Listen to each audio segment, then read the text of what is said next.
I'm Davies, and for the past 9 years, my life in Houston, Texas, revolved around one person, Sarah.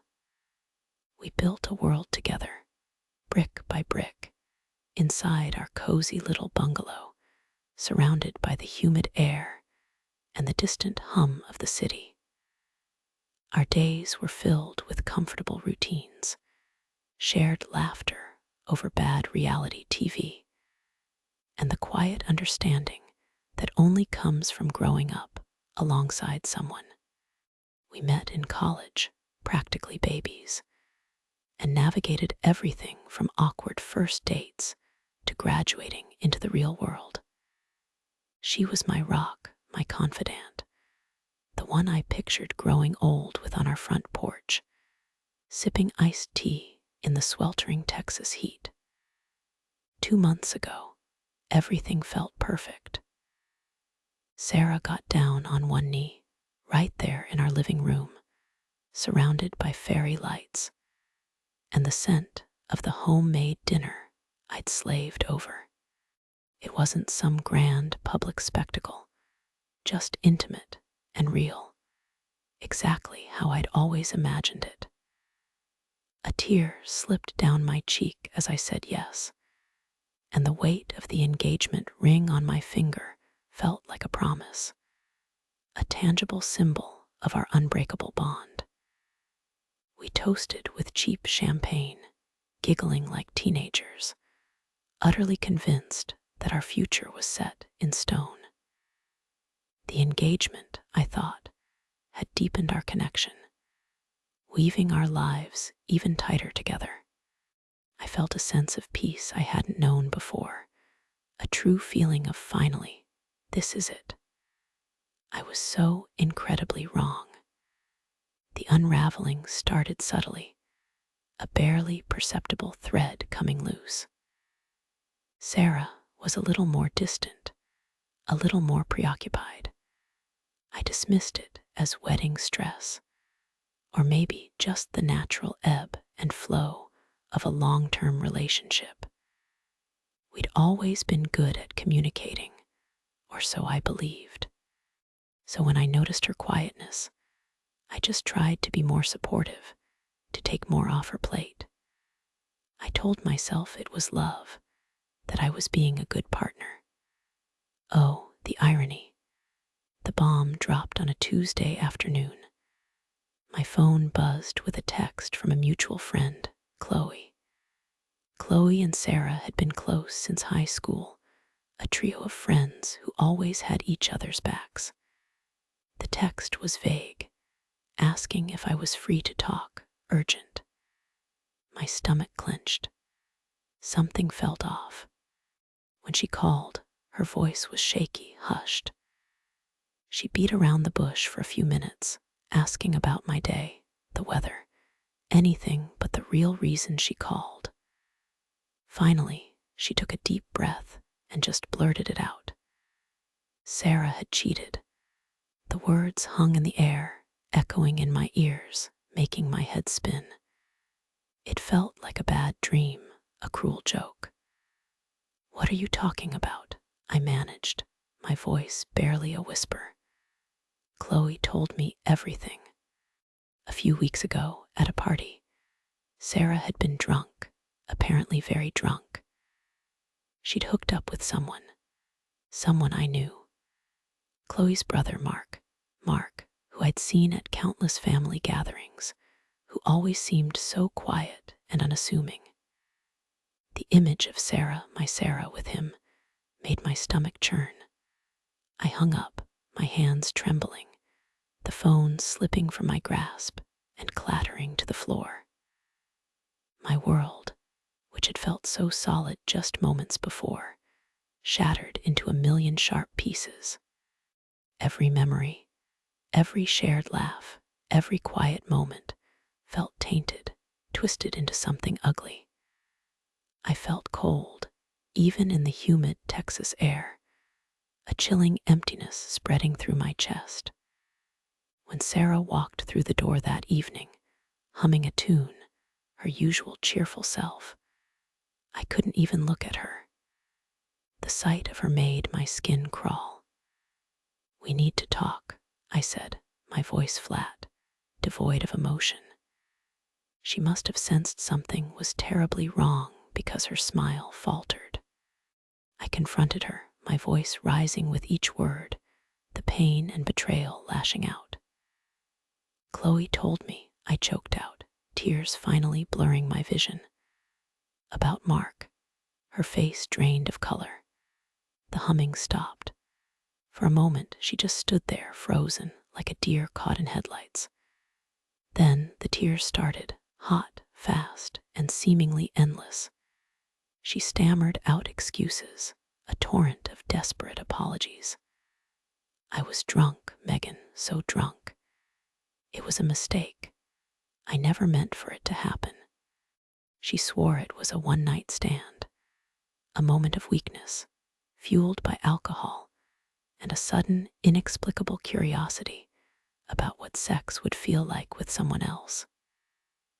"We were each other's only sexual partner," she pleaded, her voice cracking. I just wondered. The word pierced through me like a shard of ice. 9 years. 9 years of shared intimacy, of learning each other's bodies, of building that trust, all boiled down to, I just wondered. The pain in my chest was unbearable, a cold, hollow ache that spread with every sob she uttered. "Did it feel good enough?" I asked, my voice dangerously calm, the words laced with venom. Was it worth throwing away 9 years? Was it worth destroying everything we had? She kept crying, begging, promising anything to make it right. She'd swear off alcohol forever, she said. She'd cut Chloe and Mark out of her life completely. She'd do whatever it took to rebuild. But her words, once so comforting, now sounded hollow, meaningless. Every tear she shed only amplified my pain, making it worse. I watched her, this woman I'd loved with every fiber of my being, and all I felt was a rising tide of disgust. The images of her with Mark flashed in my mind, vivid and sickening, like a broken record stuck on a terrible loop. My love for her, once an ocean, was rapidly receding, turning into a bitter, burning hatred. "Take off the ring," I said, my voice firm, leaving no room for argument. "Pack your things and leave. Now." She hesitated, her hand going to the engagement ring, the symbol of our broken future. But she complied, slowly slipping it off and placing it on the coffee table, the glint of the diamond, a cruel mockery of our shattered dreams. She packed quickly, silently, her sobs the only sound in the house that had once echoed with our laughter. My family, when I told them, were devastated for me, but fiercely supportive of my decision. My mom held me for what felt like hours, stroking my hair, telling me I deserved better. My dad, usually so stoic, squeezed my hand and simply said, "Her values don't align with ours, Megan. You did the right thing." Their unwavering support was a lifeline in the stormy sea of my grief. Sarah's family was, predictably, split. Her father, a gruff, practical man, seemed to think a drunken one-night stand was a minor transgression, not enough to throw away 9 years. "People make mistakes," he'd grumbled to Sarah's mother, who, to her credit, understood my position. She expressed her sympathy for me, even though her heart was clearly aching for her daughter. She wished we could work it out, but she didn't try to force it. Fuck this. That was the only thought that echoed in my mind. 9 years, gone, erased by one drunken mistake, one moment of selfish curiosity. The thought of ever trusting another woman, of opening myself up to that kind of vulnerability again, felt impossible. The cold, painful hole in my chest felt permanent, a gaping wound that would never heal. I was adrift, alone in a world that suddenly felt too big, too harsh, and utterly devoid of the future I'd so carefully constructed. I'm Megan, and for the better part of a decade, my life in Houston felt like a perfectly orchestrated symphony. Every note in place, every harmony rich and resonant. I was 29, living in a cozy bungalow in the Heights, a place I'd poured my heart and soul into, making it truly feel like home. And at the center of that home, at the very heart of my world, was Chloe. My Chloe. For 9 years, she had been my constant, my confidant, my best friend, and my greatest love. We met in college, two wide-eyed freshmen navigating the sprawling campus of the University of Houston. And from that first hesitant coffee date, something just clicked. We grew up together, really. Shared our first real jobs, celebrated promotions, mourned losses, navigated the tricky waters of adulting.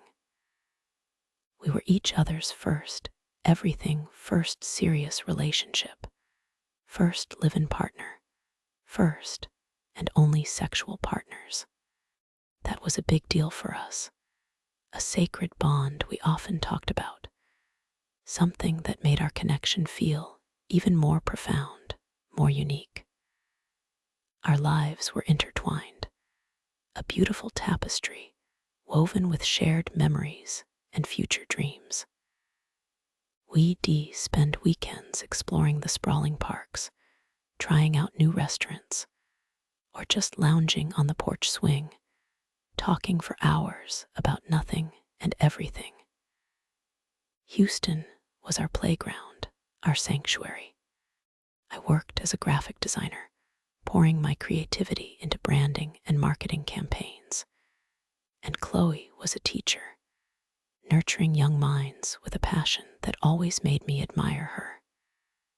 We had our routines, our little inside jokes, the comfortable rhythm of a life built on solid ground. People often commented on how happy we seemed, how effortlessly we fit together. And I believed it wholeheartedly. I truly believed we were the lucky ones. Then, just 2 months ago, came the engagement. It wasn't a surprise, not really. We talked about it for years, subtly at first, then more openly. We'd even browsed rings online, laughing about our preferences. But when Chloe actually got down on one knee in our living room, surrounded by candles and soft music, a silly, nervous grin on her face, my heart still swelled with a joy I hadn't known was possible. It was everything I had ever dreamed of. The next step. The final, unequivocal commitment. I cried, of course, a happy, joyous flood of tears, and slipped the beautiful diamond onto my finger, feeling the weight of forever settling comfortably in my palm. We celebrated with our families, with friends, and I truly felt like our relationship had entered a deeper, more sacred space. It was a promise, not just to each other, but to our future, a future I saw clearly. Us, growing old in this bungalow, maybe a dog, definitely more porch swings, watching the Houston sunsets together. But I was wrong. So terribly, profoundly wrong. The engagement didn't deepen our bond, it ripped it apart. The first crack in my perfect world came not from Chloe, but from Sarah. Sarah, one of Chloe's oldest friends, a woman I'd known for years and always liked. She called me, her voice tight, strained, like she was holding back tears. She said she needed to talk immediately in person.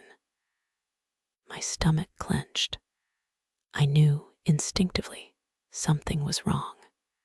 We met at a quiet coffee shop, the kind with soft jazz and comfortable armchairs, a place usually conducive to relaxed conversation. Not that day. Sarah's face was pale, her hands trembling as she held her mug.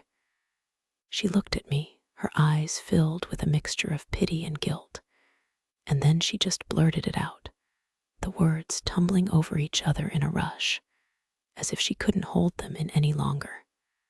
Chloe, drunk, one night stand, with her brother. The world tilted. The soft jazz faded into a deafening roar in my ears. The aroma of coffee turned acrid.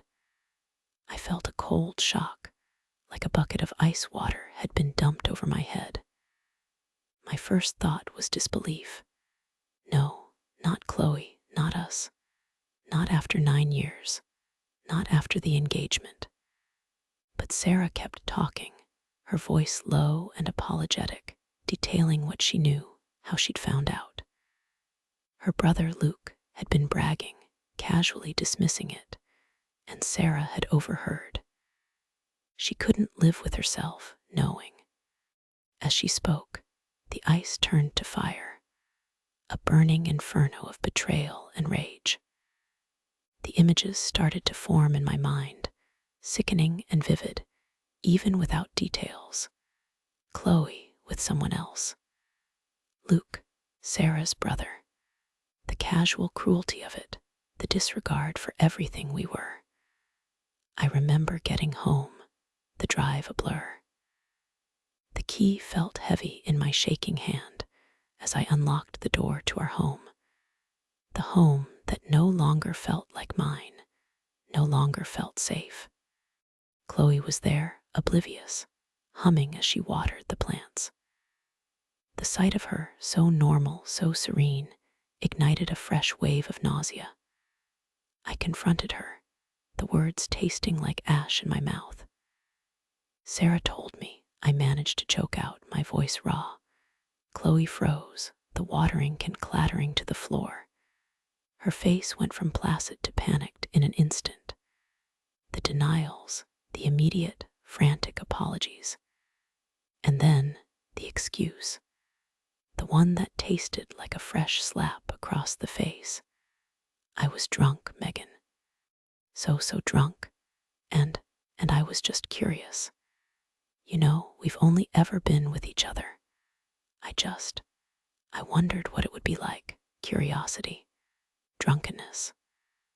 Those were her justifications for shattering a 9-year relationship, for defiling our sacred bond, for tearing my world into a million pieces. My mind raced, trying to reconcile the woman I loved with the stranger standing before me, weaving this pathetic narrative. Did it feel good enough, Chloe?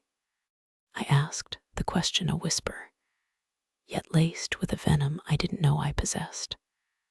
Was it worth it? Was that one night, that one drunken mistake, worth throwing away everything we had? 9 years. Her tears came then, a torrent of them. And for a moment, a sliver of my old self, the compassionate Megan, felt a pang of something akin to pity. But it was quickly drowned out by the rising tide of disgust. Watching her cry didn't make me feel better. It only amplified my pain. It felt like a performance, a desperate attempt to manipulate, to pull me back into her orbit. The images of her with Luke, the casualness of her betrayal, flashed behind my eyes, stronger, more potent than any pity. She swore off alcohol, promised to cut off Sarah and Luke. The words were meaningless, hollow. They didn't touch the cold, painful hole in my chest. Any lingering ember of love I had for her was slowly, agonizingly, turning to hate. Take it off, I said, my voice flat. devoid of emotion. "The ring, take it off." She looked at me, her eyes wide with shock, but she didn't argue. She slipped the engagement ring from her finger, the diamond glinting mockingly in the afternoon light. It was a symbol of a future that would never be, a lie now exposed. "Pack your things, Chloe, and leave. Tonight." The next few hours were a blur of hushed movements, the muffled sounds of her packing, the occasional sob. My family was disappointed, furious on my behalf. My mom and dad, usually so gentle, spoke with a quiet intensity about Chloe's values not aligning with ours, a damning indictment. Their support was a bitter comfort, a validation of my pain. Chloe's family, however, was split. Her father, a man I'd always respected, called me, trying to reason, to persuade me that a one-night stand, while drunk, isn't enough to throw 9 years down the drain. His words felt like a fresh wound. Her mother, usually more empathetic, understood my decision, but still wished we could work this out. Work what out? The gaping chasm of betrayal, the irreversible damage to my trust. The house felt hollow after she left, echoing with a silence that screamed her absence. Every shared space, every familiar object, now felt tainted. The cold, painful hole in my chest remained, a constant ache that made it hard to breathe. My beautiful Houston life, the symphony I had so carefully composed, had descended into discordant noise. And beneath the raw pain, something new, something dangerous began to stir. A simmering rage, a burning certainty that I would never, ever be able to trust a woman again. The immediate future felt like a vast, empty expanse, but one thought, chillingly clear, began to form. This couldn't just be the end. This couldn't be all there was. She had shattered my world. And a part of me, a dark, primal part, whispered that I needed to make her understand the true cost of her casual curiosity. Not just the pain of loss, but the weight of consequences. And Sarah, her distraught friend, was the first thread I would pull in unraveling the tapestry of Chloe's seemingly perfect life. The silence in my house after she left was deafening. It wasn't the comforting silence of a quiet night, but a hollow, echoing void where laughter and whispers used to be. Every corner, every object seemed to hum with the ghost of her presence. The engagement ring, which I'd made her take off, lay on my nightstand, a cold, glittering monument to a future that had shattered into a million pieces. I couldn't bring myself to touch it, or even to move it. It was a constant, painful reminder, a sharp splinter lodged deep in my soul. The first few days were a blur of tears and a crushing weight in my chest. I'd never felt such a profound sense of emptiness, a physical ache that burrowed deep beneath my ribs. It was a pain far worse than any physical injury, because it attacked the very core of who I was, shaking my identity to its foundations. 9 years. 9 years of building a life, of sharing dreams, of intertwining our very beings. And in one drunken mistake, it was all gone, replaced by a cold, hard knot of betrayal and disgust. My family, bless their hearts, were my lifeline. My mom was over almost constantly, bringing me food I couldn't eat, sitting with me in silence, or just holding my hand. My dad, usually a man of few words, would simply pull me into a tight hug, his presence a steady anchor in my swirling chaos. They didn't try to fix it, didn't offer platitudes. They just let me feel it, let me grieve. Their unwavering support was the only thing that kept me from completely falling apart. They understood that our actions didn't align with what we valued as a family: loyalty, commitment, honesty. Sarah, or rather, the woman who was Sarah to me, tried to reach out. Texts, phone calls, even a desperate email filled with apologies and pleas. "It was a mistake, Megan. Please, let's talk. We can fix this." Each message was like a fresh stab, twisting the knife deeper. Fix this. How do you fix a broken trust so fundamental it feels like your very DNA has been rewritten? How do you unsee the images that now haunted my every waking moment? The pictures my mind painted of her with someone else, born from her own confession. I blocked her number, deleted her emails, unfriended her on every social media platform. It felt drastic, cutting off 9 years of shared history. But I couldn't breathe with her presence still lingering in my digital life. Every notification, every potential sound of her name sent a jolt of anxiety and nausea through me. My stomach was a perpetual knot. I couldn't eat, couldn't sleep properly. The thought of food made me gag, and when I did manage to drift off, nightmares of her and that man, her friend's brother, a stranger who had somehow managed to shatter my world, would yank me back to the cold, hard reality of my betrayal. How could she? I'd whisper to the empty room, or to my reflection in the mirror, my voice raw and hoarse. How could she throw away 9 years for? What? Curiosity. A drunken whim.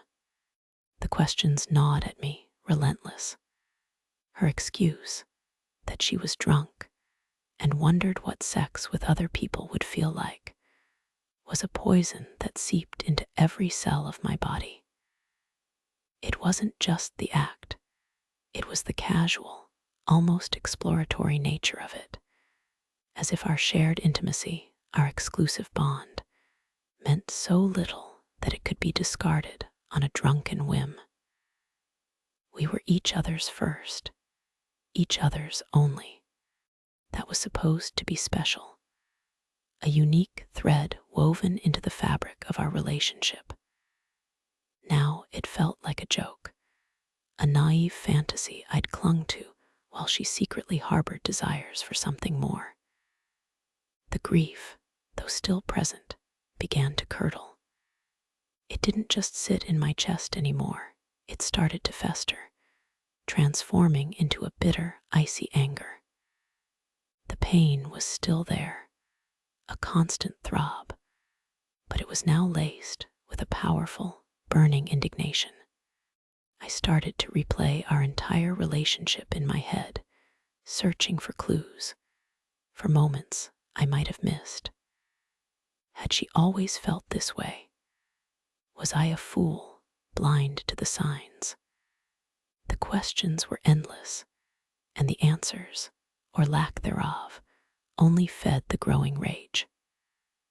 One afternoon, a few weeks after the explosion, I was out running errands, trying to force myself back into some semblance of normal. I needed groceries, needed to feel like a functioning human again, even if my insides felt like shattered glass. As I was pushing my cart through the produce aisle, I saw her. Sarah. She was with her mother, looking pale and drawn, but undeniably Sarah. My breath caught in my throat. My hands tightened on the cart handle, my knuckles white. She saw me. Her eyes widened, filled with a mixture of shock and something that looked like desperate apology. For a split second, I felt a flicker of the old Megan, the one who would have rushed to her, embraced her, tried to understand. But that flicker died, extinguished by the searing heat of my anger. The disgust, the images, the sheer audacity of her presence, right there in my familiar grocery store, flooded over me. I turned my cart abruptly, not even bothering to offer a glance, and walked in the opposite direction. I didn't care if it was rude, if her mother saw, if the whole store watched. I just needed to get away, to escape the suffocating wave of her proximity. But later that night, lying in bed, staring at the ceiling, the encounter replayed itself in my mind. Her face, her mother's concerned expression. Her father, who apparently thought a drunken one-night stand wasn't enough to throw away 9 years. The injustice of it all, the casual dismissal of my pain, fueled a new kind of resolve. Why should she just get to move on, to cry a few tears, and then eventually rebuild her life while mine lay in ruins? Why should she get to go back to her family, split though they may be, and debate the merits of her betrayal, while I was left with nothing but a gaping wound and a future I no longer recognized? The anger intensified, hardening into a cold, sharp point. It wasn't enough for her to be out of my house. It wasn't enough for her to feel bad for a little while. The pain I felt, this profound, soul-deep agony, needed an outlet. It needed to be shared. Not in the sense of finding someone to commiserate with, but in the sense of ensuring that the person who inflicted it understood, truly understood, the magnitude of what she had done. I started to think, really think, about what she valued. What mattered to Sarah? Her reputation, certainly. She was always so careful, so image conscious. Her career, too. She was on a fast track at a growing tech company here in Houston, one she'd worked incredibly hard to get into. And her family, despite the split, was still important to her, especially her father, whose opinion she seemed to crave. The idea started as a whisper, a dark, enticing thought born from sleepless nights and endless tears. What if? What if she could feel just a fraction of what I was feeling? Not just sadness or regret, but that visceral, gut-wrenching shame, that public humiliation, that feeling of having her deepest trust betrayed and her world turned upside down. The whisper grew louder, becoming a murmur, then a relentless hum in the back of my mind. The more I thought about it, the more logical it seemed, a necessary act of balance in a world that suddenly felt horribly off-kilter. I wasn't a vengeful person by nature. I'd always tried to live by the principle of treating others as I wished to be treated. But this was different. This wasn't a minor slight or a simple disagreement. This was a demolition of my heart, a mockery of 9 years of unwavering devotion. The woman I had loved, the woman I had been prepared to marry, had casually discarded our sacred bond. And the thought of her moving on, relatively unscathed, while I wrestled with the rubble of my life, was an unbearable injustice.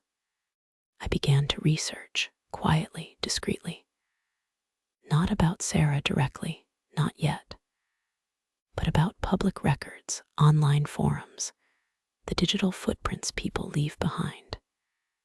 Houston was a big city, but it was also a place where reputations could be built or shattered with surprising speed, especially in certain circles.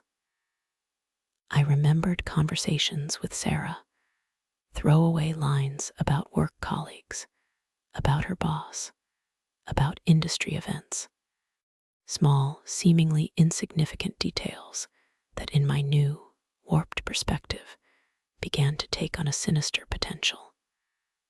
I thought about her friend, the one who had told me, the one Sarah had sworn to cut off, and the brother, the one-night stand. They were pieces of a puzzle, complicit in their own ways, even if only through their existence. The puzzle wasn't about understanding what happened anymore. That was painfully clear. The puzzle was about figuring out how to make her pay, how to make her experience the cold, painful hole that now resided in my chest. My love had turned to hate, and that hate was demanding retribution. It was a dark, unsettling feeling, but in my brokenness, it was the only thing that felt real, the only thing that offered a perverse sense of purpose. And I was starting to realize, with a chilling clarity, that I was willing to go further than I ever thought possible. It's been weeks since I watched her pack, since I saw the last of her things disappear from my home, since the echo of her final, tearful apologies died in the empty hallway. My name is Megan Davies, and at 29, I thought I had my whole life figured out. 9 years. 9 years of building, of planning, of dreaming of a future with someone I believed was my other half. We'd been engaged for just over 2 months when the whole beautiful lie came crashing down. Her friend, a mutual acquaintance, had been the one to call me, whispering the ugly truth. Drunk, she said, a one-night stand with her friend's brother. The words had felt like physical blows, each syllable a shard of glass ripping through my chest. I remembered the confrontation as if it were a movie playing on an endless loop in my mind. Her face, a mask of feigned innocence, then genuine terror as I laid out what I knew. Her excuses, pathetic and hollow, about wanting to know what it felt like with someone else, about a drunken mistake. It felt like a betrayal so profound. It wasn't just about her actions, but about every shared memory, every whispered promise, every future plan. They all turned to ash in my mouth. I asked her if it was worth it. Was that one night worth 9 years? Worth us? She had no answer that could ever make sense. The engagement ring, a symbol of our unbreakable bond, felt like a burning brand on her finger. I made her take it off, watched her slide it from her hand, the movement slow and heavy with a grief that wasn't mine. It was hers for what she'd thrown away. Mine was a searing, desolate pain. The house, once filled with laughter, with the comfortable hum of our shared lives, was now an echoing tomb. Every corner held a memory. Every empty space where her things used to be was a fresh wound. I'd walk into the living room and see her curled up on the couch, reading. I'd go into the kitchen and remember her humming off-key as she made coffee. Even the silence screamed her name, or rather, the name of the woman I thought I knew. The woman I loved. That Megan, the one who existed in my memories, was a ghost, replaced by the stranger who had so carelessly shattered my world. My family, bless them, had rallied around me like a protective shield. My mom had flown in from Dallas the moment I told her, her eyes filled with a grief that mirrored my own. Her values don't match ours, Megan, she'd said, her voice firm, resolute. You did the right thing. My dad, usually a man of few words, just held me tight, his silence speaking volumes of his disappointment in the woman he'd welcomed as a daughter. My sisters called daily, offering distractions, offering to come over and just sit with me. Anything to pull me from the dark pit of despair I was falling into. They understood. They knew what 9 years meant, what engagement meant. They knew the depth of the betrayal. Her family, on the other hand, was a messy tangle of conflicting loyalties. Her father, a man I'd always respected, somehow believed that a drunken mistake wasn't enough to throw away nearly a decade of commitment. His words, relayed through my ex's desperate texts, were like gasoline on the embers of my pain. A mistake. This wasn't spilling coffee. This was a deliberate act of infidelity, a conscious choice to disrespect our bond. Her mother, thankfully, seemed to have more sense. She understood my decision, but held onto the forlorn hope that we could work things out. Work what out? The gaping wound in my soul, the shattered trust that felt beyond repair. There was no working this out. There was only the aftermath. In the initial days, I was a zombie, moving through the motions of life. Work, a blur, food, tasteless, sleep, a tormented battle against nightmares of her with him, their faces blurred but the sickening intimacy clear.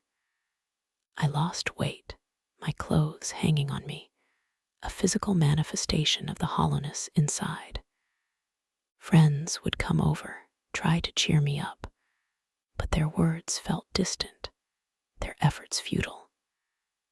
How could they understand this level of pain? It wasn't just heartbreak, it was an existential crisis. If the person I trusted most, the person I shared my deepest self with, could do this, then what was real? Who could ever be trusted again? The thought of dating, of opening myself up to another woman, felt like a cruel joke. The very idea made my stomach clench with an overwhelming sense of dread and distrust. The cold, painful hole in my chest that had been so prominent in the immediate aftermath began to change. It didn't heal, not in the traditional sense, but it solidified. The raw, weeping wound slowly scabbed over, and beneath the surface, something hard and bitter began to form.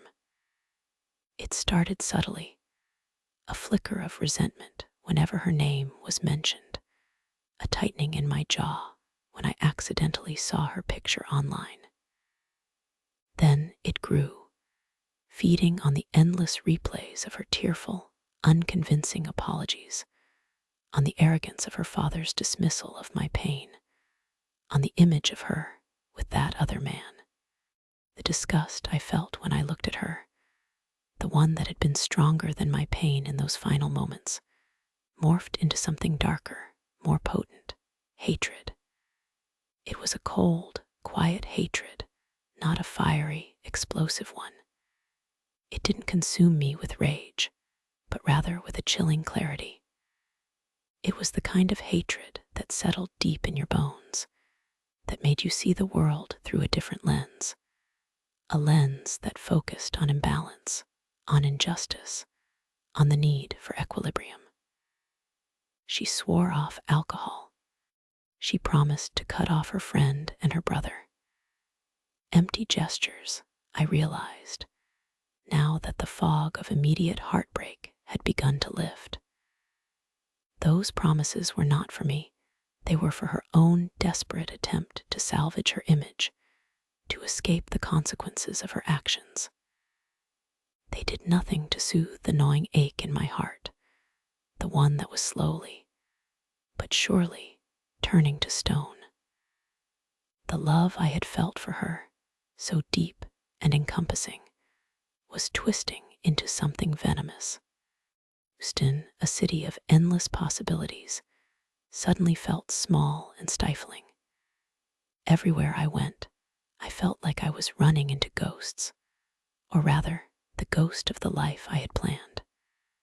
Our favorite coffee shop, the park where we'd walked our imaginary dog, the little bookstore we'd discovered together.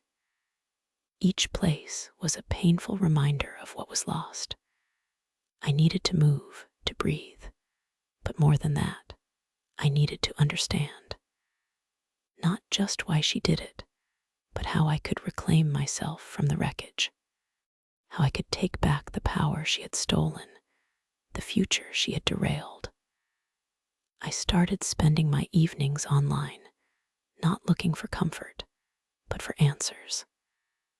I read stories of betrayal, of revenge, of resilience. I devoured legal blogs, relationship forums, even obscure psychological papers on infidelity and its aftermath. I was searching for a framework, a way to understand the magnitude of what had happened, and more importantly, how to deal with it. The common advice was to move on, to heal, to forgive. But forgiveness felt like another betrayal, a betrayal of myself, of the 9 years I'd invested. Moving on felt like letting her off the hook, letting them off the hook. It was in these quiet, late-night hours, surrounded by the silence of my empty home, that the first seed of an idea began to germinate. It wasn't a fully formed plan, not yet. It was more a feeling, a deep-seated conviction that the scales needed to be balanced. She had taken so much from me, my trust, my sense of security, my belief in a shared future.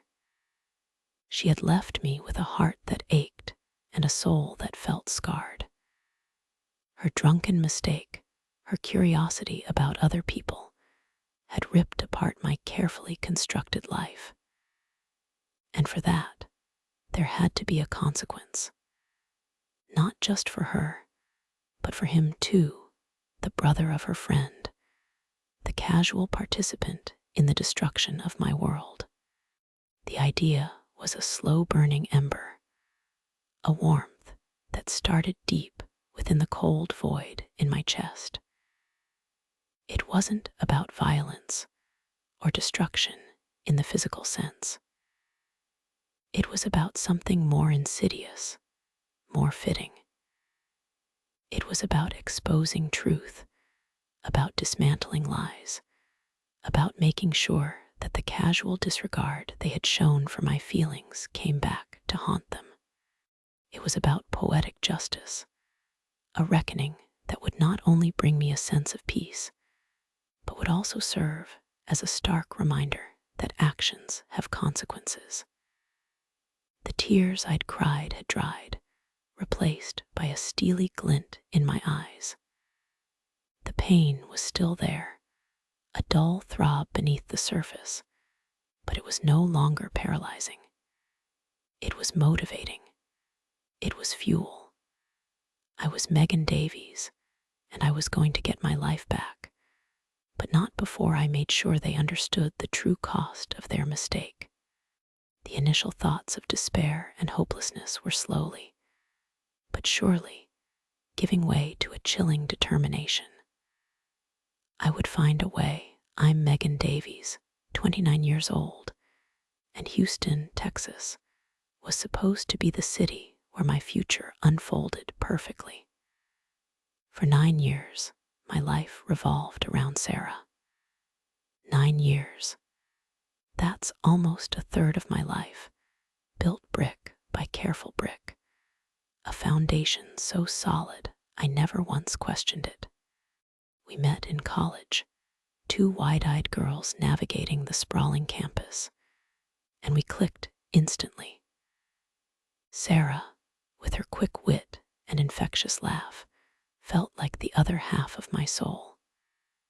We shared everything: dreams of a little house with a big garden, debates over which dog breed was superior, even the quiet, comfortable silences that only truly deep connections allow.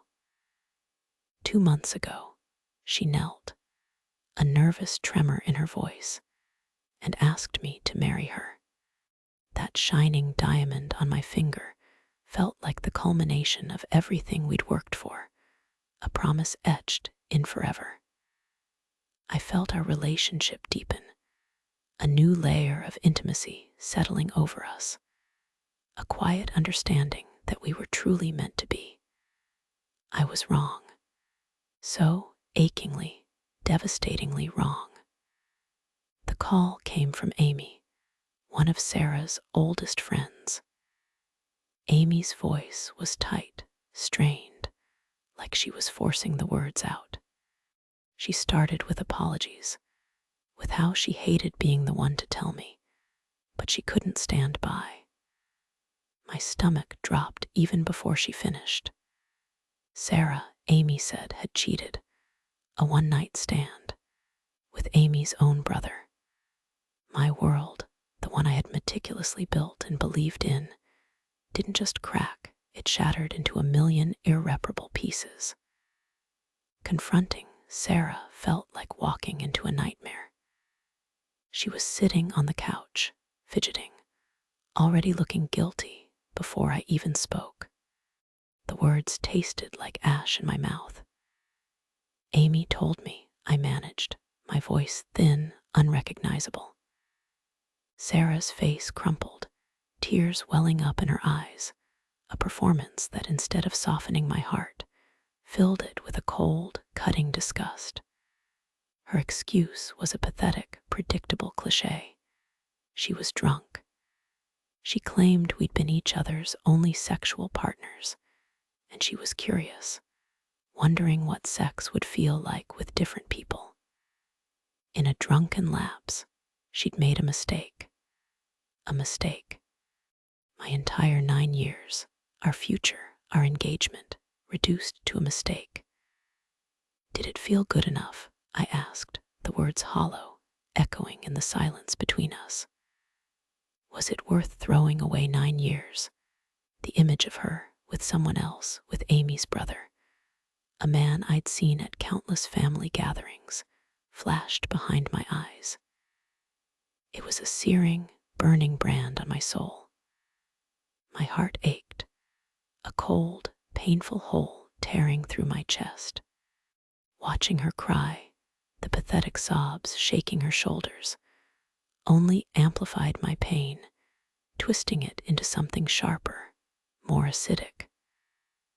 But stronger than the pain was the disgust, a thick, suffocating blanket that choked any lingering tenderness I felt for her. She swore off alcohol, promised to cut off Amy and her brother. The words were empty, meaningless. They didn't make me feel better. The love I'd cherished for so long, a love that had defined my adult life, was slowly, agonizingly, transforming into hate. A deep, chilling hate that settled in the empty space where my heart used to be. The thought of rebuilding anything with her was repulsive. How could you build on a foundation that had been so utterly decimated by a selfish, drunken whim? Take off the ring, I said, my voice flat, devoid of emotion. Pack your things and leave. The words were steady, unwavering. There was no argument, no pleading left in me, just a cold, resolute finality. My family, bless their hearts, had always seen Sarah for who she was, or perhaps what she lacked. They were disappointed, but completely supportive of my decision. Her values, they said, didn't match ours. They were right. Sarah's family, predictably, was split. Her father, a man who always seemed to prioritize appearances over integrity, thought a one-night stand, while drunk, wasn't enough to throw 9 years down the drain. He saw it as a recoverable incident, a bump in the road. Her mother, a more empathetic soul, understood my decision, but still wished we could work it out. The very idea made me want to vomit. Work what out? The gaping wound she'd carved into my trust. The betrayal that had poisoned every memory, every shared laugh, every quiet moment of our lives together. Fuck this. I don't think I'll ever be able to date or trust a woman again. The sentiment was raw, born of the deepest despair. But as days turned into weeks and the initial shock wore off, that despair began to crystallize into something harder, colder, and far more dangerous. The hate, once a slow burn, became a roaring inferno. I wasn't just heartbroken, I was furious. Sarah wanted to act like her mistake was a fleeting error, easily forgiven, easily forgotten. She wanted to preserve her reputation, her carefully crafted image of the loving fiancée, the innocent victim of a momentary lapse. But I wouldn't let her. Houston is a big city, but our social circles were intertwined. We had mutual friends, professional contacts, even a few shared charities we volunteered for. Sarah's career was on an upward trajectory. She was gunning for a big promotion at her law firm, one that would require impeccable character and trust. She'd spent years building her network, her pristine reputation. And it was all built on a lie, a carefully constructed facade that her casual betrayal had shattered. My revenge wouldn't be loud or dramatic. It would be quiet, methodical, and utterly devastating. It would be a mirror, reflecting her own carelessness back at her, forcing her to see the true cost of her mistake. I started with small, seemingly innocuous conversations. When a mutual friend asked how I was doing, I didn't just say fine. I'd sigh, look away. And then, as if confiding a deep secret, I'd explain how it ended. Not with anger, but with a quiet, profound sadness. 9 years, I'd say, my voice trembling slightly. And she threw it all away for a drunken one-night stand. With Amy's brother, of all people. I'd emphasize the drunk part, not as an excuse, but as an indictment of her character, her lack of self-control, and her disregard for our entire relationship. I'd let the silence hang, letting them process the casual cruelty of it, the sheer thoughtlessness. I didn't badmouth her directly. I simply presented the facts, coated in a veneer of profound disappointment and lingering bewilderment. I just can't understand how someone could discard so much for so little, I'd lament, letting their minds fill in the blanks. The seed of doubt was planted. Word travels fast in Houston's professional circles, especially when scandal is involved. People talk. They speculate. They judge. I made sure to be seen at events, looking put together, even if my heart was still a cold, painful void. I didn't avoid Sarah, but I never initiated contact. If she tried to approach me, I'd offer a polite but distant nod, my eyes cold and unreadable. The message was clear.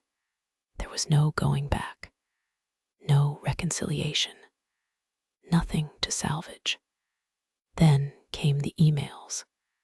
Not from me, of course, from anonymous sources, sent to her firm's HR department, subtly referencing character concerns and unprofessional conduct involving personal relationships that might compromise her ability to handle sensitive client information.